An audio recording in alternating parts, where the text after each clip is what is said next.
Miyerkules nang huling umapak si Vice President Sara Duterte sa Kamara habang nakasalang sa House Quadcom ang kanyang ama na si dating Pangulong Rodrigo Duterte.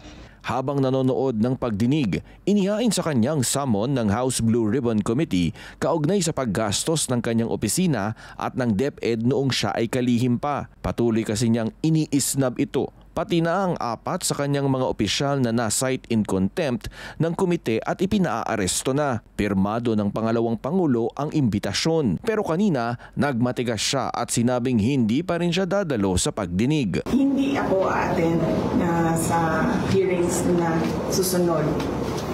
Kasi nandun na ako pumunta na ako tapos wala man silang ginawa sa akin, pinaupo lang nila ako doon. Magpapadala na lang daw siya ng affidavit para ipaliwanag ang kanyang paggasta. We plan to send a letter. We plan to say why. And then I plan as well to submit an affidavit about the confidential funds. Under oath din naman yung affidavit na yan.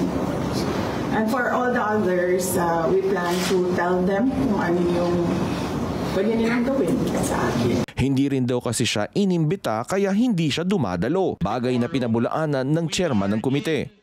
Hindi siya nag-oath eh. So ayun, kasi under sa rules namin, dapat lahat ng mga tatanungin ay magtitake ng oath. So balit hindi naman siya nag-oath. So sa aming paniniwala, wala rin namang magiging saysay kung ano yung sasabihin niya kung hindi naman siya magtitake ng oath. Nanindigan din siya na sana ay umattend na ang VP sa pagdinig para maipaliwanag na mabuti ang naging paggastos sa pera ng bayan. Ang kagandahan po kasi pagka kayo po yung ma-attend, pwede po kayong matanong para maklarify yung mga statement. Sa kabila nito, sinabi ni Chua na handa naman nilang ibigay ang courtesy sa pangalawang Pangulo. Maanghang naman ang naging reaksyon ni ACT Teachers Party List Representative Franz Castro.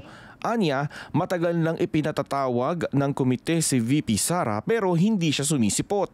Hirit pa ng kongresista, sa kanyang pagpunta sa Quadcom, tila nais na rin daw ba niyang maging resource person sa nangyaring EJK noong siya ay mayor pa ng Davao City. Sa Miyerkules nakatakda ang susunod na pagdinig ng komite. Para sa agenda, Zandro Ochona, BNC.